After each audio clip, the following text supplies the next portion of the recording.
Have you ever made something where you need to hang it on the wall? I've made a jig using my router and a keyhole cutter so that I could mount these things on the wall. So what I need to do is mark them, find a place where you'd like to put the hanger if you're putting one or two in there. The challenge is if you're putting two hangers in there is lining them up so the same depth so that people, when you hang this on the wall, can put the screws in the right location. So I've drawn two lines, come in the same distance on each side, and we're going to show how to do this keyhole slot. So I've made this jig where I'm going to use a plunge router to cut this. I'm going to line this up where I want that to be. This is going to be the center of the cut that I've lined up there. And I'm going to line the router up with this line here. And then I'm going to turn the router on, plunge it into the hole, and push it till I hit the stop. And then I'll move the board and do the second one the same way. So I'll go ahead and slide this over. So I'm doing two of them. I'm going to clamp that there. And then I'm using the Microjig table that I used with these new Microjig clamps.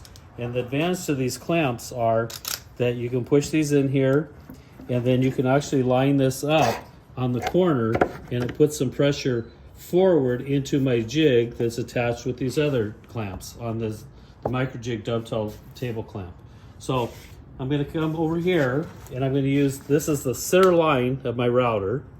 I'm going to line that line up with the center of that. So I'm going to use the, it's the Festool, the 1010 router. It's a plunge router, and I've set it up where the depth is going to be where I want it to be. I'm going to line this up on that line, and I'm going to turn this on, and I'm going to plunge the router in and push it forward. I just got to be careful that once I push it all the way forward, that I turn the router off so that I don't lift up, because if I lift up, I'll damage the sign. So I need to turn the router off, pull it back to my original plunge in hole before I pull the router out. I'm going to do that with the power off. Okay. So now I'm going to line this up again with my line. I'm going to turn the router on. My hands are probably going to cover this. I'm going to try to do this with the other hands. I'm going to turn this on.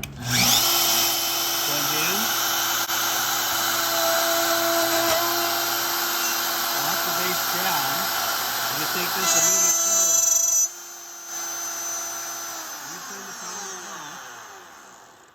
Now I have to carefully pull this back with the router bit stopped to my line, and I can pull that out. So I've kind of keyhole slots. I'm going to put two screws in there. So I'm going to move this over and do my second one. So with the jig, it makes it real simple and easy to line up. I'm going to take that, line it up on my line, and then I'm going to move the clamp over to the other side.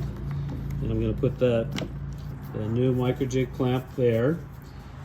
Make sure that's tight against the fence.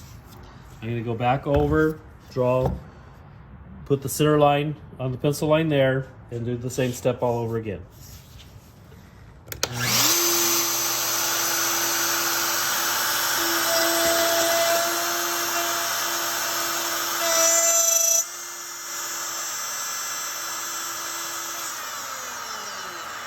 Probably don't want to pull the router bit out while it's still spinning. I want to lift that back, bring it to the line, and I can pull that out. I'm going to unplunge this. So now we have two keyhole slots in the same location, same distance off the edge and the same distance off the top. And what happens with that is you put a screw in the wall, and use a wood screw, and that's going to fit in that hole, and then slide that up.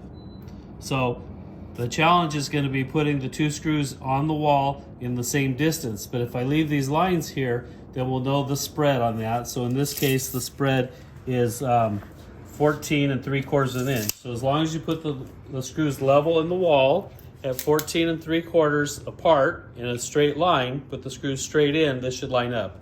You want to put the screw in the wall so some of the screws still protruding out so that the hole fit in there. The screw will fit in that hole and hold on the wall.